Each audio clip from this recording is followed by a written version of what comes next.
Over the next 2 weeks, we have our sights set for taking on a multi-state adventure by traveling through Idaho, Utah, Nevada, and back home through Oregon. It is here we'll be revisiting places from trips of the past, but also embracing new opportunities and challenges as they come. I invite you to ride along as we explore this beautiful part of the world and all that it has to offer.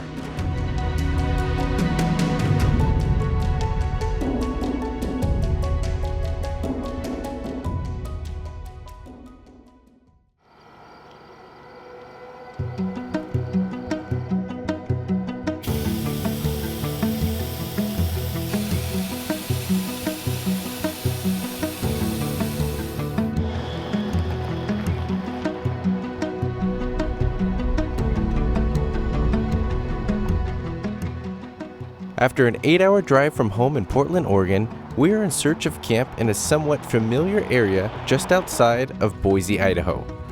This is going to make for a great launching point, as tomorrow we'll be setting sail by kayak on the beautiful Snake River. We're both doing it at the same time. I didn't want to do it at the same time. Do a video of us videoing you to videoing me. Okay. We're off to find camp. What's the first thing we're going to do when we get there? Open up a drink. and then what? Make dinner. Dinner! We're very, very hungry.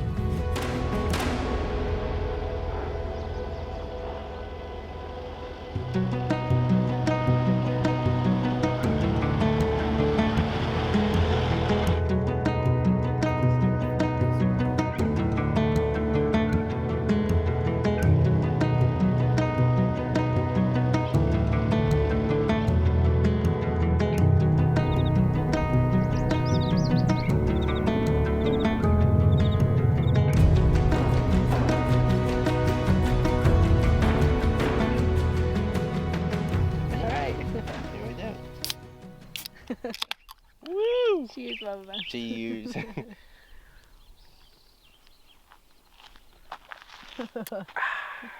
It's yummy. Drinks taste better when you find camp. After driving for 8 hours. After driving for 8 hours. It's a fact. Yeah.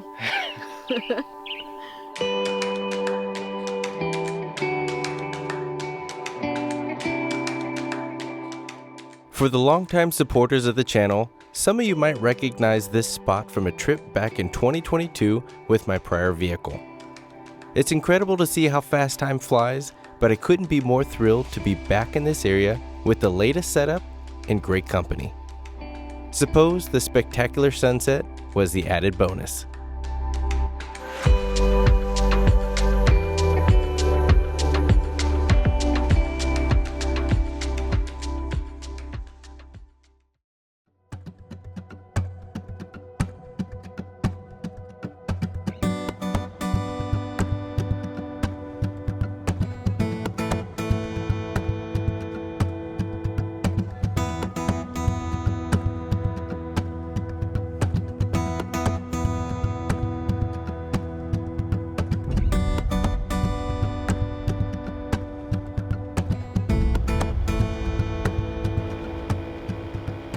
Well, good morning, everybody. Day one, starting off fantastic. Camp last night just outside of Boise, Idaho. That's beautiful. It was absolutely beautiful. It was so nice that, you know, when you have those mornings when the wind's going, birds are chirping, you're at a perfect temperature, and you just don't want to get up. That was exactly this morning.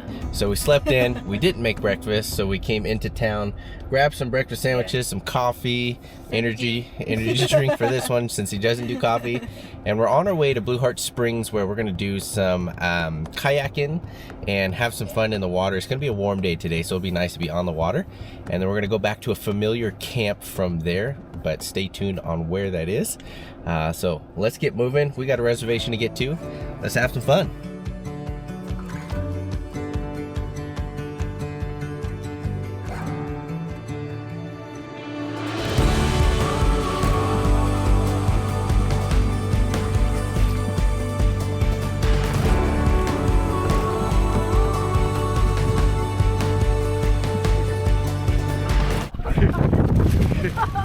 Oh no. You got it. Paddling in one spot. You got it. Sorry to interrupt the cinematic sequence there, but I had to throw in a little bit of reality as it's not always sunshine and rainbows. When driving in, we saw rain would be a factor for the day's adventure, but little did we know how much the wind would also be. Paddling up the river with gusts blowing head on certainly made for a great workout, but after putting in a little extra effort, we had made it to our destination at Blue Heart Springs. Okay, now back to the pretty music.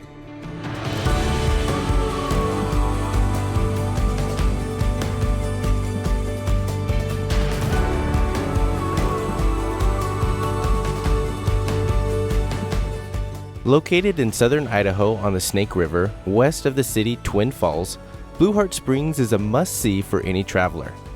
Being accessible by only water travel, one can experience the stunning beauty of this natural spring, which lies in the heart-shaped cove. With the water staying at a temperature of 58 degrees Fahrenheit year-round, this makes for the perfect place to cool off on the hot summer days. Just remember though, folks, whatever you pack in, be sure to pack it out, and leave this place better than you found it for all future visitors to enjoy for years to come.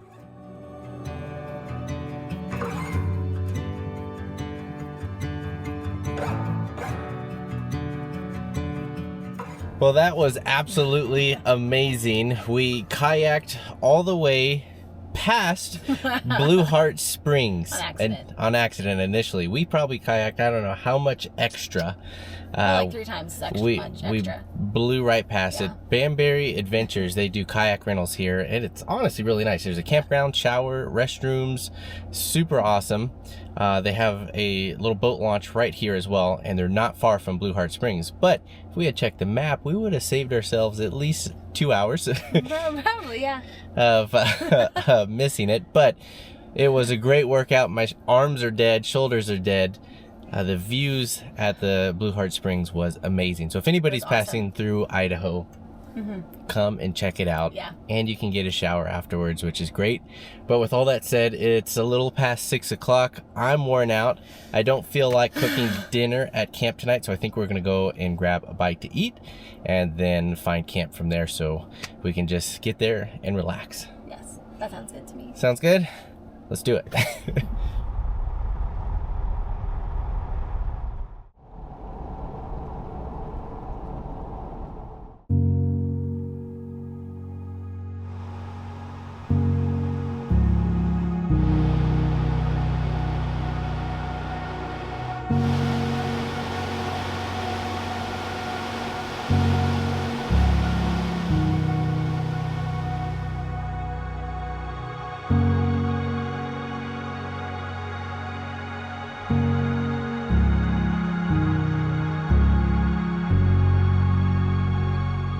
Some of you may remember this area from our family trip to Utah back in 2023. This spot in Idaho was our landing point for night 1 and honestly is a perfect place for it. The views are incredible, as are the number of available sites. However, one thing we didn't account for was how high the Snake River was compared to last time. When attempting to drive out to the open riverbank, we were met with an impassable water's edge leading us to turn around. Though after finding a somewhat level spot, we called it a night after what was an amazing day.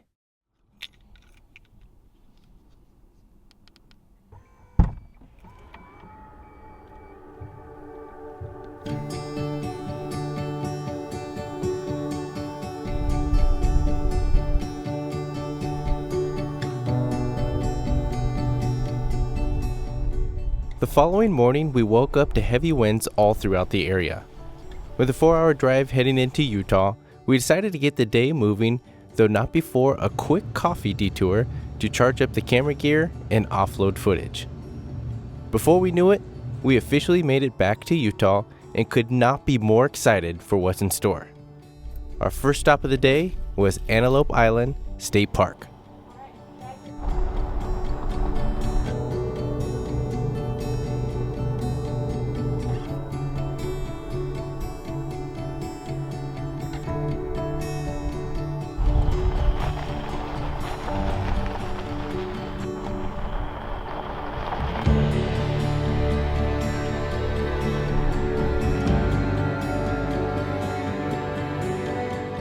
What took me by surprise was witnessing bison here on Antelope Island. It brought back the endless memories from our previous trip years ago in Yellowstone National Park. Here on Antelope Island, the bison herd is a semi-free ranging population which currently numbers between 500 and 700 depending on the time of year, which makes encounters fairly common on roads, trails, and fields.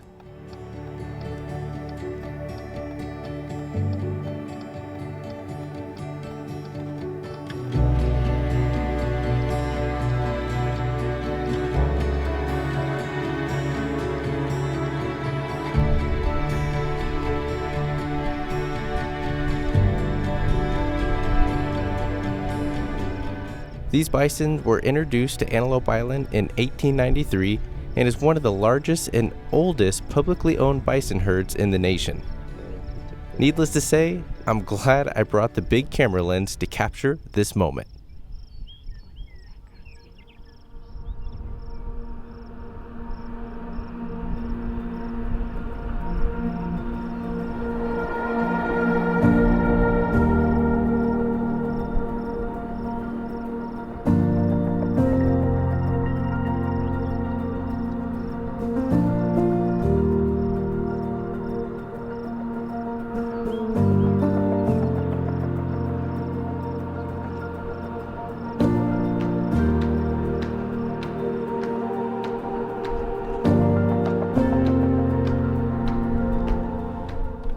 So we're here on Antelope Island in Utah. We finally made it, and what a welcome wagon we've had with the wildlife. Everything from antelope to bison to all kinds of birds, and even a coyote running across the salt flat from where the Great Salt Lake is. It's just been amazing.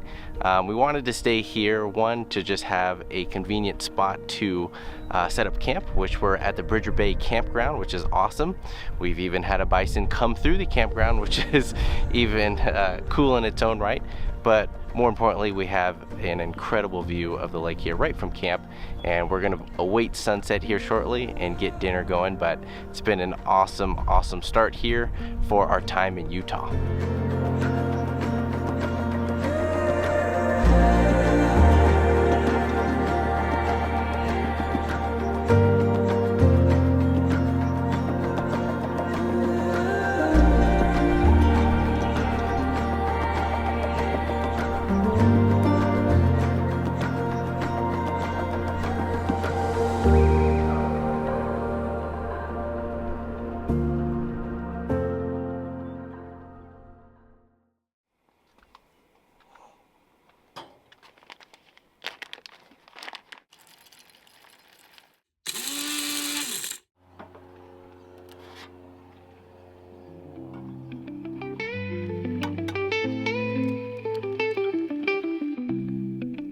With a slow start to the day, it was nice to take in the views, enjoy a filling breakfast, and better yet, take advantage of the campground having a shower facility, as today would be temporarily bringing us back to larger civilization. The reason why, you ask? Well, it's all for good reason.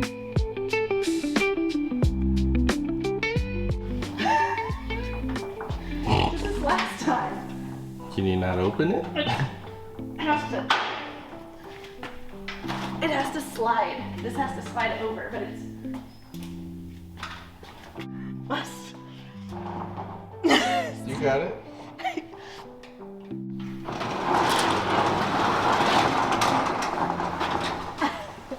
Oh my gosh. Stop. What a hot mess this is. Woof. So you might be asking yourself, why are we here at a storage unit in Salt Lake instead of out exploring? Well, simply put, in the future, we're actually going to be fully relocating into the greater Portland area there in Oregon in the Pacific Northwest. Now, we are essentially already there, but we're taking the summer to do some extended travels. So here in Salt Lake, Shelby has a collection of all kinds of things from her prior contracts as a NICU nurse. So that means in the future, we're going to be doing another road trip with her car and a trailer, and we're going to be grabbing things from other families' houses and stuff, and we're going to come back through Salt Lake, have this all loaded up by a moving company, and we're going to consolidate all our stuff into one place and one central home under one roof and have all our things in the Portland area and finally have a home base with all of our stuff. So it's going to be really nice, but we're taking the time now to at least go through it, to know what we have, and then future proofing the move to make it that much easier when the time comes. So here we are. After an eventful day of playing Storage Wars and visiting with friends over dinner, we were back on the trails in search for camp, though we managed to hit a few roadblocks along the way, which unfortunately kept us up way past our bedtime.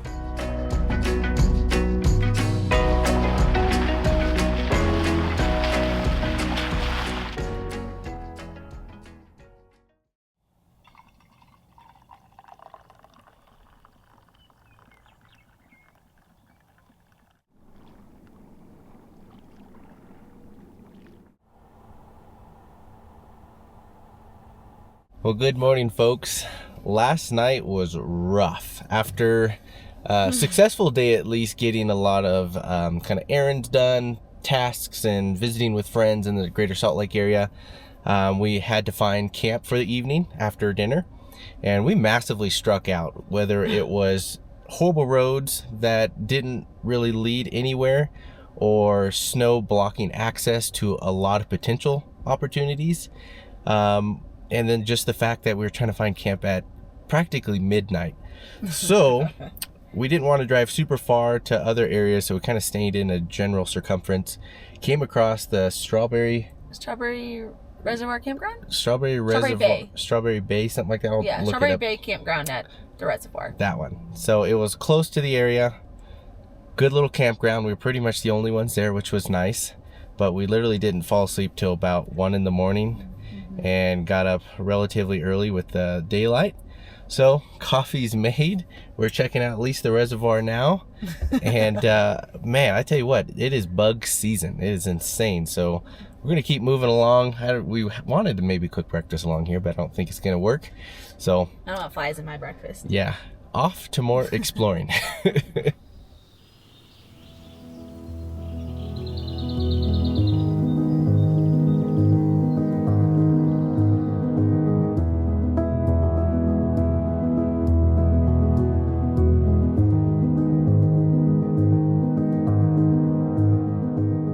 Day 5 of our trip kicks off with taking things slow and exploring various trail and road systems. While I love a detailed itinerary, there are times that I like to simply see where the day takes us, to find unexpected surprises and the wonders that they bring. It's often these unplanned moments are the ones we remember the most, partly because of no prior set expectations. So far today, we've uncovered numerous camping spots to pin on our maps while still fighting snow at 9,000 feet elevation here for the month of May. What we have found, though, is a difficult choice of which spot we'd like to stay for the evening, though something tells me camp will be well set up before dark this time around. This road keeps delivering. There's so many spots here. It's insane. It's beautiful. Yeah. It just gets better and better. Putting them all on the map. I don't know which one we're going to come back to. This is a hard decision.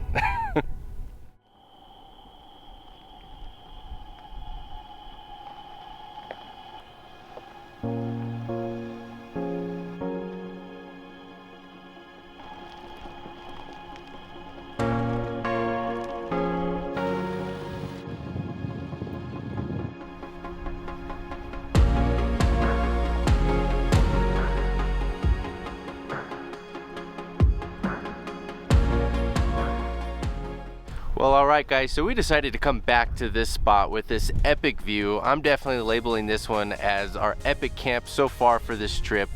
It comes at the cost of a little bit of wind, but I think that's okay because these views behind me are spectacular of the mountain ranges all around and just still being relatively comfortable as far as temperatures go with the nice breeze. But it is going to be a little windy this evening and hopefully dying down as the evening progresses on. But tell you what, this is awesome. It's kind of funny how we were so exhausted last night trying to find camp that we just settled on the first thing that we could because it was well past midnight. to then not only driving 30 to 45 minutes further down the road, and we have so many more pins on the map system for our campsites that we can come back to now in the future because we were able to explore it in the daylight and actually travel these roads with confidence. So it's really nice. Absolutely love this spot. It's going to be a great evening, but more importantly, I'm so excited that we were here early enough in the day to enjoy it. A lot of these trips, we try and cram so much in the day, we get there well past dinner time, and then we're fighting to make dinner, enjoy sunset, and we're off to bed. So we got here at 2 o'clock. We're enjoying it. The views are amazing, and looking forward to a relaxing evening. So for a little pre-dinner snack, we have salsa from Trader Joe's, our favorite, a little guac with some diced onion, makeshift guac with some cados. We've got this buffalo chicken salad. It's a bacon ranch salad actually, and we use these buffalo wild chips, and they got a little crunched up, so we just put them in there and mixed them around, and some drinkies. Nothing quite beats a relaxing day at camp. Between the views, food, and company, what more could you need? I'll ask you guys this: what's your favorite part of getting out on trips? For me, it's all the above, especially when trying to film the adventure. Longer times to be in one spot allow me to enjoy the moment even more versus running around with the camera and sometimes missing those opportunities.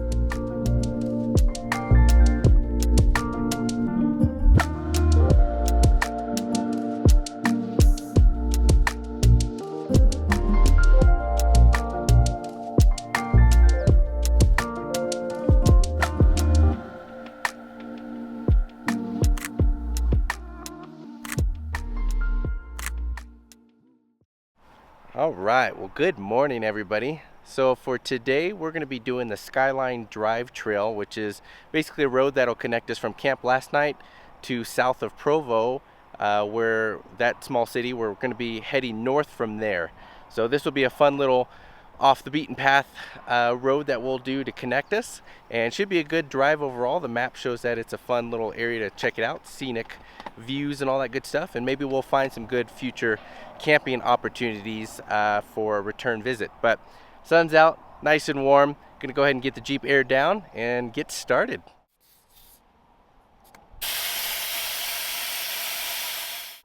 Now, a lot of folks have their different opinions and tools for airing down tires. The ARB manual one that removes the valve stem is kind of my tried and true. It's a lot slower, you have to go one tire at a time, but it's way more accurate and a lot more control over the pressures that you want to drive on, because the reason why we air down is to help with not only traction, but to create a larger footprint for that and better ride comfort, especially on these bumpy roads. So with that, it'll help with vehicle sympathy and keep all the nuts and bolts from getting loosened out and just beaten to death on these roads. So take the time to do it. It definitely helps, and your vehicle will thank you. So here we go.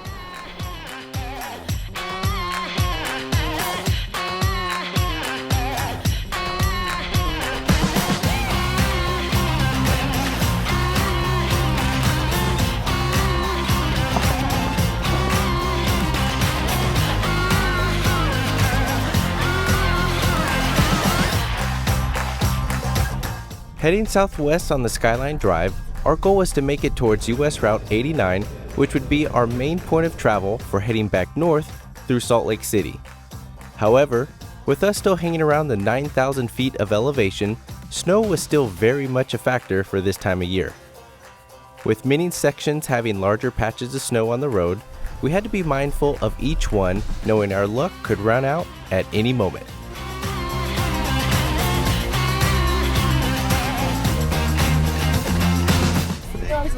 There you go. That's okay. Keep going, keep going, keep going, keep going. Yep. You did it. Yep.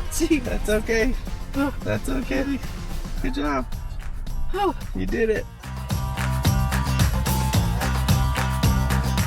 While doing some snow reconnaissance with the drone, a truck had passed us by heading in the same direction. Seeing that a much larger snowfield awaited us ahead, I was doubtful we were going to make it by being on our own. However, they seemed to be much more certain than we were by pushing on. So eagerly waiting to see if there would be fresh tracks to follow, I observed from the sky. But just as I thought, they were soon stuck and beginning to slide off the road. Having the right recovery gear to offer a helping hand, we soon headed over to see what we could do.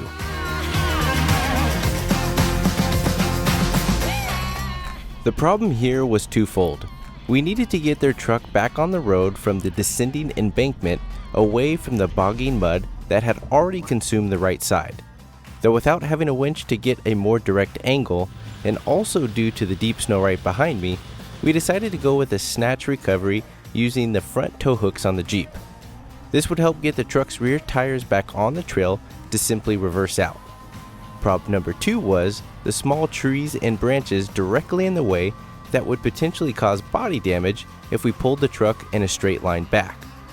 So with clearing a few branches and resetting the snatch strap a couple times, we were soon safely back on the road.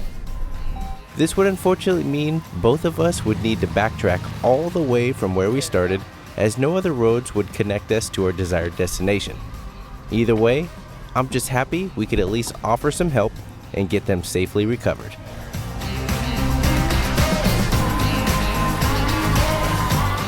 Well, that was a fun trail, although we couldn't make it all the way through to get to Provo on the other side. We got about halfway and then the snow coverage was just too much. Even side-by-sides were turning around, but you know, it was good nonetheless because we got to help somebody who was pretty severely stuck. They tried to get through the snow, slid off the bank, and the truck was just buried in between the trees and snow and mud. So put a snatch strap on the front of the Jeep, and with a couple tugs out, they were good to go, and they're all set and on their merry way. But just goes to show in situations like this, even when it's, you know, near 80 degrees outside at 9,000 feet here in Utah, there's still a bunch of snow. So just always got to carry the recovery gear year round. I know it's a pain, it eats up storage, the valuable space in your vehicle, but in situations like this, whether you need it yourself or others, it pays dividends to really have that available and handy. So we're all aired back up, quick snack for lunch. Now we're heading north, closer towards Salt Lake to figure out where we'll be for camp tonight. Yay! Here we go.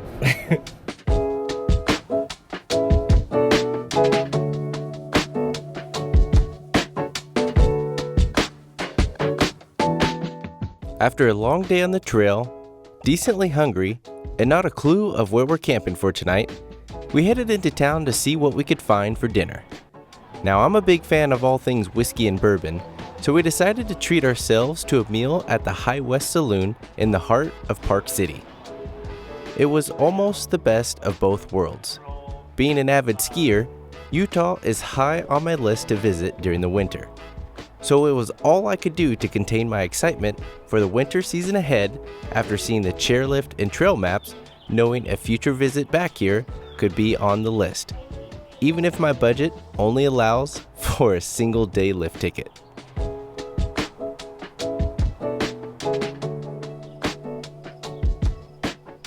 The following morning, we packed up camp and headed out for a restock of groceries and supplies, as this portion of our trip would be our final day in Utah before continuing on towards Nevada.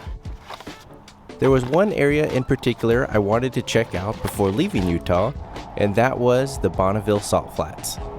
As some of you may remember, our trip back here in 2023 left us sitting on the sidelines at the Salt Flats due to heavy rains making the entire area a lake. Though this time around, things were looking much better weather-wise.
So Utah has delivered again. We are here at the Bonneville Salt Flats and it's amazing. We're just kind of on the opposite side of the mountain range next to it. I think it's Volcano Peak or something like that. But we're basically just on the other side of that, and I think we found camp for tonight, needless to say. The views are insane. We got here early enough to where we wanted to find camp during the day, go back, explore the Salt Flats during sunset-ish, depending on what that's gonna look like with the cloud coverage, and then return back here knowing at least the general area a little bit better in the daylight. But regardless, this is amazing, awesome last day here in Utah. Well, needless to say, we were so enthralled with this spot that we ended up just staying put and getting camp all set up. Being that the evening hours were setting in and wanting to experience sunset here, we held off on getting out on the Salt Flats until tomorrow morning.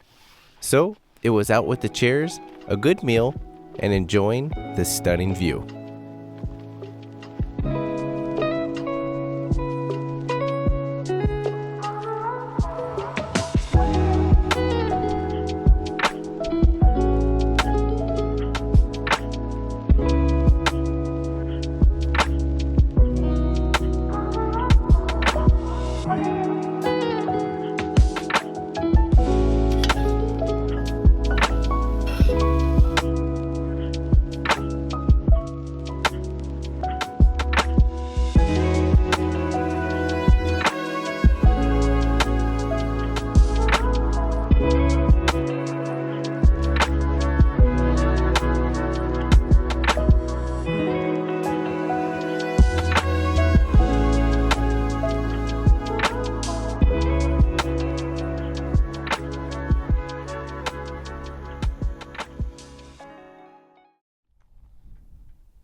What you making?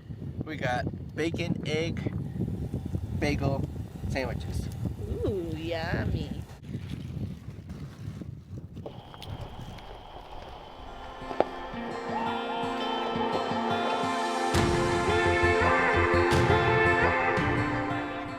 With the weather still being in favor, we headed to the Salt Flats to officially check it out. Now this is unlike anything I've experienced before. Being able to drive in the wide open for miles on end is absolutely incredible. Formed by the ancient Lake Bonneville, which before completely drying up, once covered 1/3 of Utah. Today, however, one can experience the near perfectly flat, salt-crusted landscape spanning over 30,000 acres. If speed is your thing, annual events are held here, showcasing racers of all kinds attempting to break the land speed records. For me, I'm more in it for the casual stroll and views, though witnessing that sure would be a sight to see.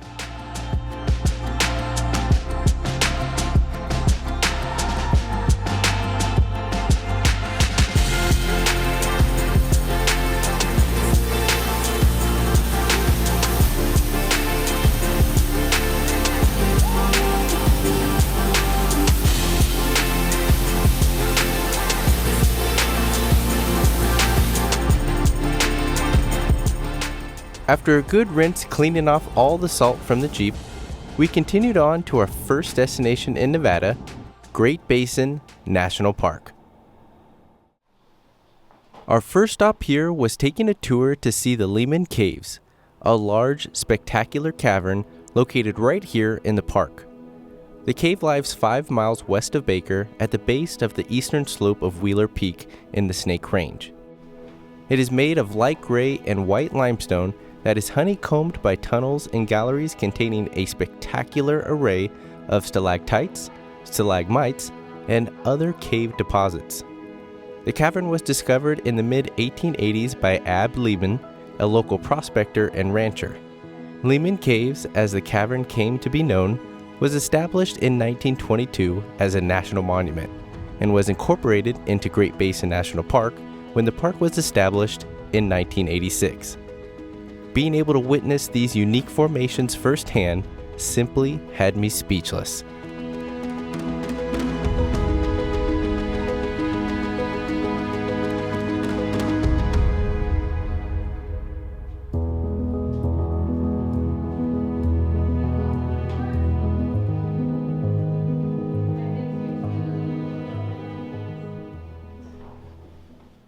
With any good tour, there will often be snacks and refreshments.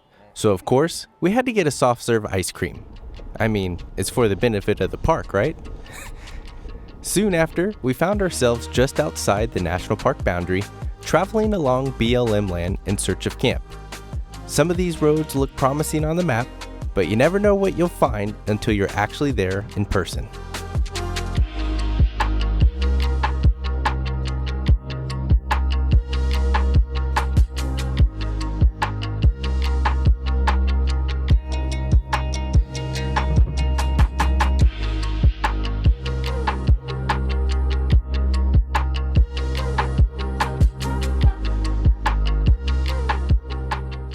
So in a attempt to find camp tonight on some BLM roads just outside the national park here of Great Basin, we're currently down a road that I don't think a vehicle has been down in a very long time. It's very overgrown, and even near the creek, Baker Creek, it's actually washed out in some sections, or at least heavily eroded.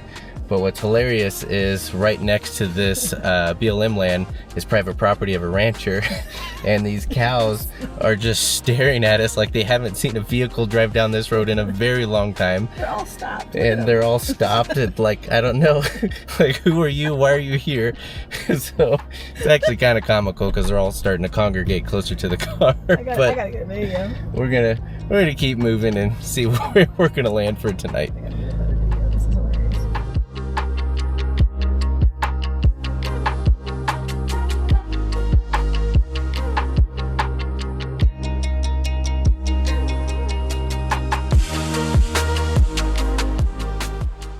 Well, after an awesome day, or part of the day I should say, exploring the Lehman Cave here at Great Basin National Park, not only did we get to check another national park off our list, but it was awesome to explore a new cave here and at least do a little tour, if you will, to just learn more about it and see the history surrounding it. But with our time here in the remote parts of Nevada, we're spending the night in the national park for tonight because tomorrow morning early we want to go do at least check out the Scenic Drive, do a little bit of a hike, and then start working our way north towards the Ruby Mountains. So this is a good little position to do that. Although the BLM land out here is insane, it's massive, there's so much. Honestly, you could spend weeks checking out all these roads. So we're doing the easy route because I'm hungry and this is just convenient. So here we are. But awesome old spot. There's a creek running, you can hear that, so it's gonna be fantastic to fall asleep to. But Shelby's got some guac and chips ready, and I'm gonna eat some because I'm starving. Yeah, look at that. Yum. All right, we'll see you guys.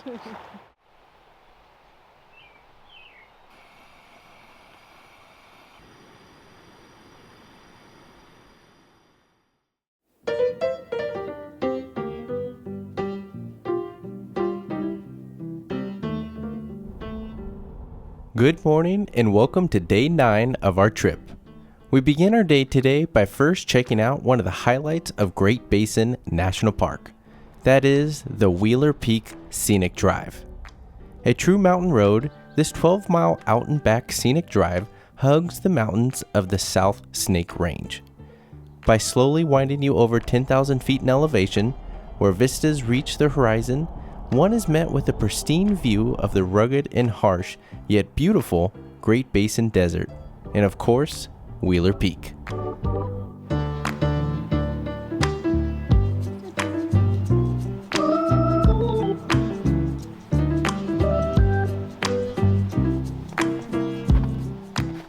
Well, good morning everybody. We are starting today off with a awesome little hike here, the Alpine Lakes Loop Trail. It's not very long, less than 3 miles, but it leads to some beautiful views. But it's incredible. At 10,000 feet, we're still coming out of winter here with snow all over the place, big patches of it that are kind of leading astray as far as the trail goes. So we'll have to be cautious with that, but it's gonna be beautiful. It's a perfect temperature out here and just amazing views. I think Great Basin is definitely an underrated national park. It's very, very beautiful up here. So awesome way to start today, but let's see where the trail goes.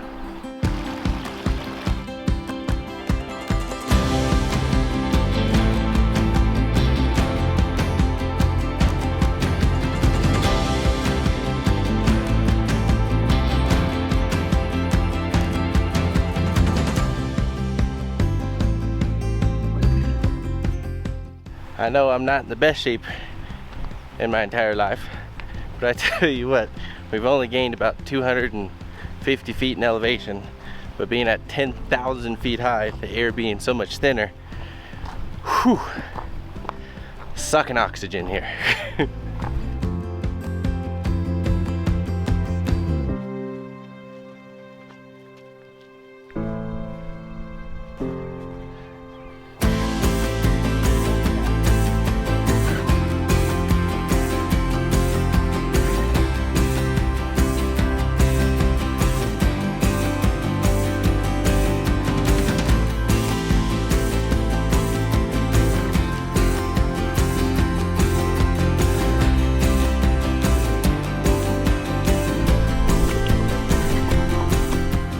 So welcome to Stella Lake. How incredible is this? We practically have the whole place to ourselves. There's no one up here. We had lunch.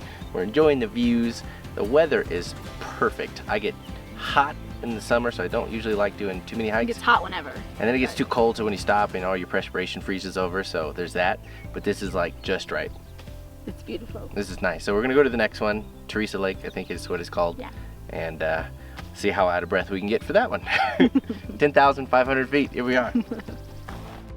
Whenever we're out on extended trips, we get a little stir crazy with how much time we spend in and around the car. So stretching the legs and taking on hikes such as this is always a treat. Add in perfect weather and views like these, say no more. Go ahead and count me in.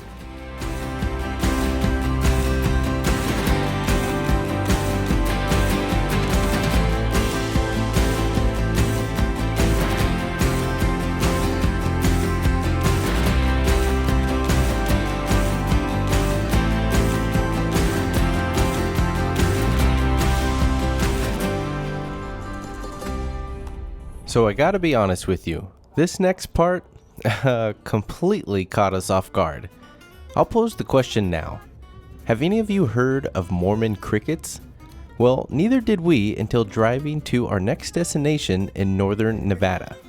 Let me tell you when I say these things are absolutely nasty. We essentially drove through an outbreak in which we encountered millions flooding the highway as they thrive in this natural landscape and feed on the local agriculture, including their very own, in a form of cannibalism. Aside from the horrible smell as vehicles drove over them, I later found out how truly difficult it was washing off the aftermath from my Jeep. Needless to say, Shelby was a little apprehensive on camping tonight, but to be honest, a hot shower and a comfy bed didn't sound too bad either. Well, alrighty folks, after a very long drive, at least what it felt like today, from Great Basin National Park all the way here in Elko, Nevada. The reason why we're here is we wanted to explore the Ruby Mountain area, and little did we know, Nevada had an interesting thing on the highways today. It even made news. It says State of Nevada preps response to swarms of Mormon crickets expected this summer. It literally made a news article. So for those of you not familiar with them, they're about a 2-inch cricket that literally overtakes everywhere they go, and it infests farmers' crops and all these different areas. And when we were driving on the highway today, I kid you not, it literally turned the road red with the number of vehicles and semi-trucks and all that kind of stuff driving over them. Got some footage, a little bit if you will, for those squeamish. You might look away, but it was an interesting thing. And Shelby was not game to do any more camping outside, especially with all the forest roads literally being overtaken by these things. So with that said, we're here. We're at a nice little hotel. We splurged for the night. Yep, hardcore overlanding. But honestly, this gives me a chance, gives both of us a chance to kind of reset, take advantage of charging all my electronics, including the power station that is mission critical, not only for the fridge, but all my camera gear. But also get a really good night's rest, get a hot shower, might even shave my head, starting to grow hair again, and just really just hit the reset button since we're about a little halfway through our trip now, and we're going to be doing majority of camping through on out until we're back home. But yeah, interesting. Who would have thought Mormon crickets taking over this northern part of Nevada? So super crazy. But here we are, and enjoying a little bit of indoor comfort today. So looking forward to tomorrow and exploring the Ruby Mountains. So let's see what that brings. With a critter-free night's sleep, we started the day exploring the scenery of the Ruby Mountains. Situated in northeastern Nevada, near the state's border with Utah, the Ruby Mountains are a crescent-shaped range that extend for approximately 80 miles. These mountains are part of the Great Basin ranges, which more or less cover the entirety of the state. As a result, the range is surrounded by an alternating pattern of valleys and mountain chains on all sides. Here you will find 26 peaks, with the highest and most prominent being the Ruby Dome, standing at over 11,000 feet.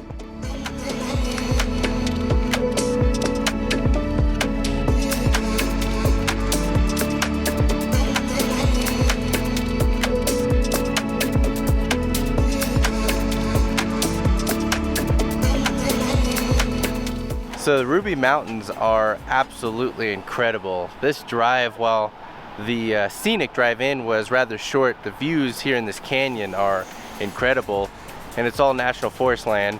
And on our way back out, we're exploring some of the side roads off the main Scenic drive and finding future campsite opportunities. But yeah, check this out.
Covering about 84 square miles and at an elevation of 4,000 feet, the Alvord Desert was once home to a lake thousands of years ago. This destination has been on my list for quite some time, and the trek back home in Oregon provided the perfect opportunity to finally experience it.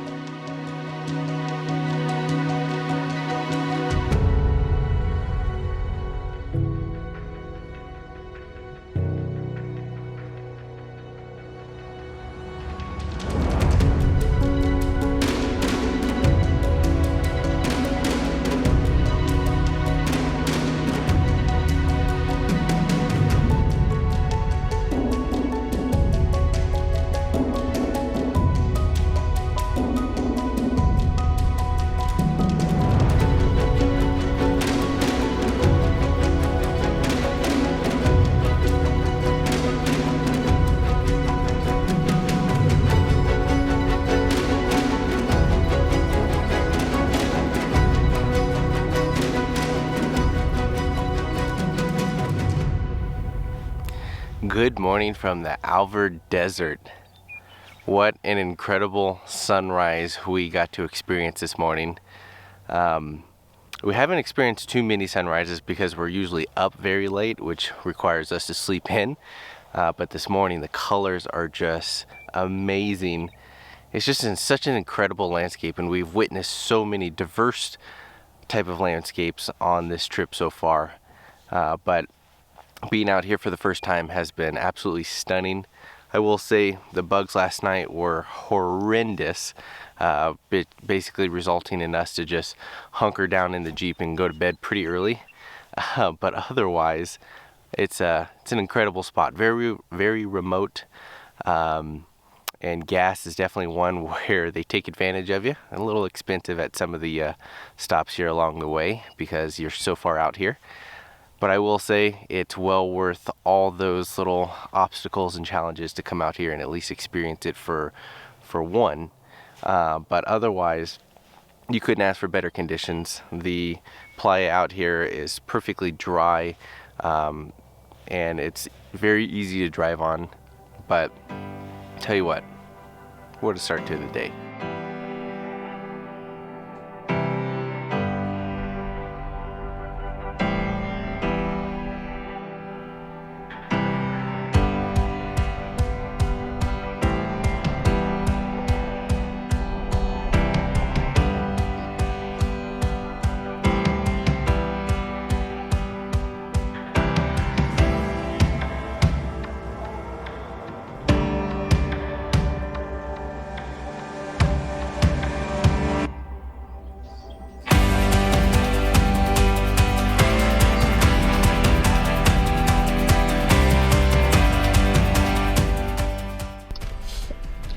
Alrighty, so I don't think I've ever been this low on gas driving ever. But using the e-save mode on the Jeep, basically it only uses fuel, not anything to do with the electric battery. We made it. We made it in the town of Burns, and we're gonna fill up on gas because we absolutely need it. We did it. And she took a nap while I was over here getting nervous. Oh, I've pulled into gas stations at 0. Here we go. After the much needed top off, we grabbed a quick bite to top off ourselves and get some work done on the computer before heading out and making our way to the Painted Hills and John Day River area. With it being later in the day and the heat of the sun beating down on us, we saved exploring the Painted Hills for tomorrow and instead went on to search for camp and relax. Little did we know we'd be finding our own oasis right on the river.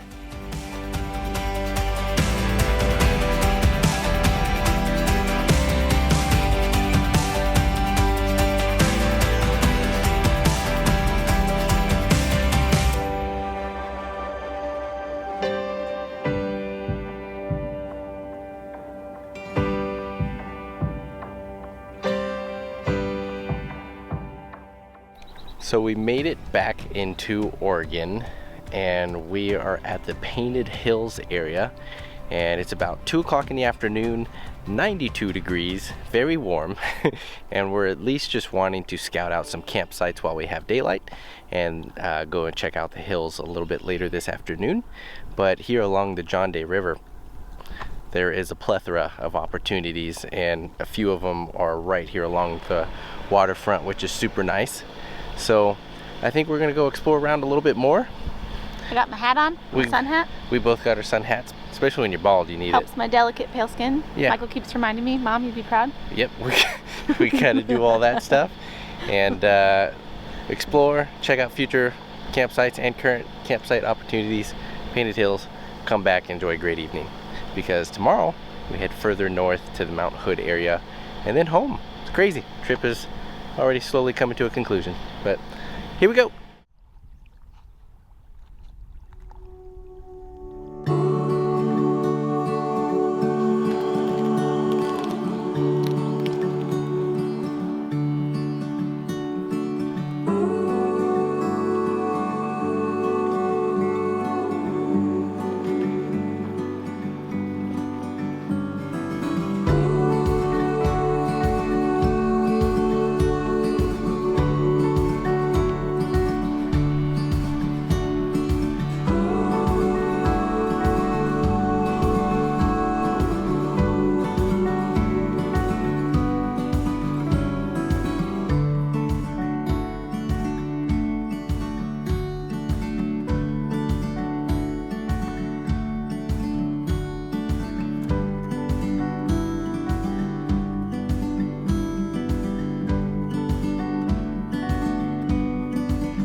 Well, cheers everybody.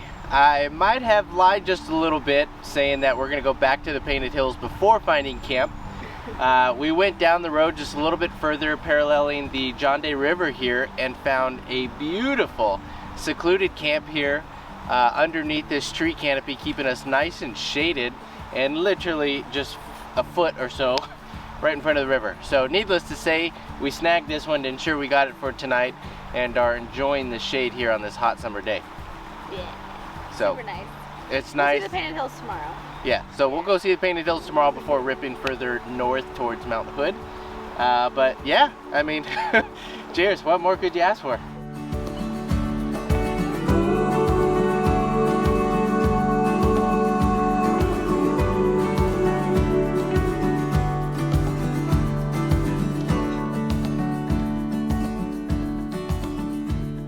So tonight we're having a barbecue pulled pork and mac and cheese. It's super easy, just hickory, barbecue, mac and cheese, pulled pork from Trader Joe's, and we got some little barbecues from McDonald's. Super simple.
As we made our way closer to home, so did the realization of our trip coming to an end. After about 2 weeks on the road, we have one final night planned for camping in the somewhat familiar area around Mount Hood. So with the beautiful weather still on our side, we pushed on to see what we could find for calling home for the night.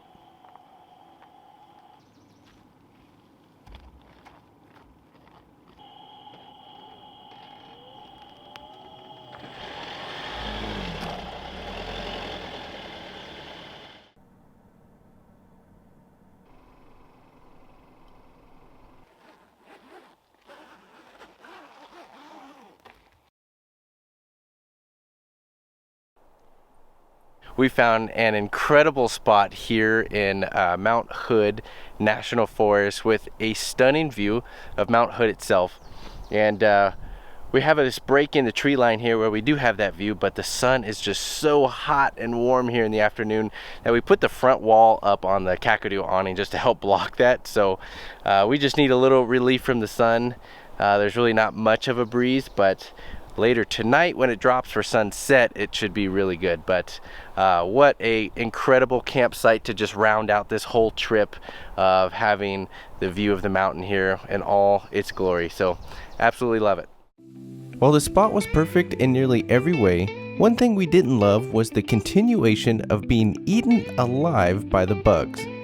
Not sure why they were so interested in us, but between the heat of the day and that, we decided to take refuge back in the Jeep, turn the AC on, and kill some time until sunset with a few games of Farkle. All part of the adventure, but I guess that's just how it goes sometimes.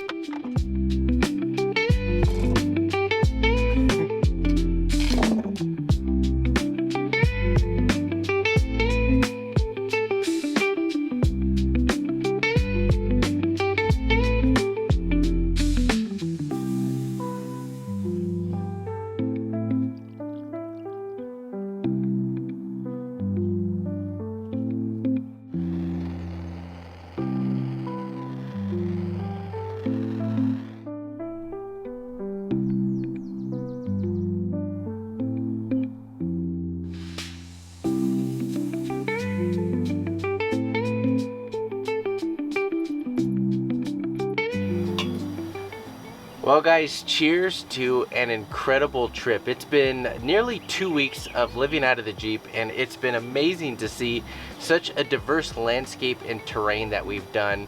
Everything from the Salt Flats in Utah to the Alvord Desert in Oregon. You know, what else?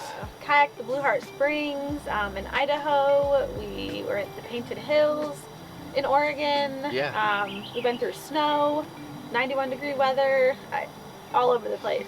All of it, and it's been absolutely amazing, and it's incredible to think that this was just 2 weeks. It's hard to imagine that night one. It feels so long ago, just going through all the footage and photos and everything. It's just insane to think that that was just, you know, all of, you know, 10 days ago. So awesome time on the road. I'm so excited to put this series together as I'm filming this now, but really just goes to show that even in familiar areas and brand new ones, that you can uncover so much and you don't have to travel too terribly far to do it.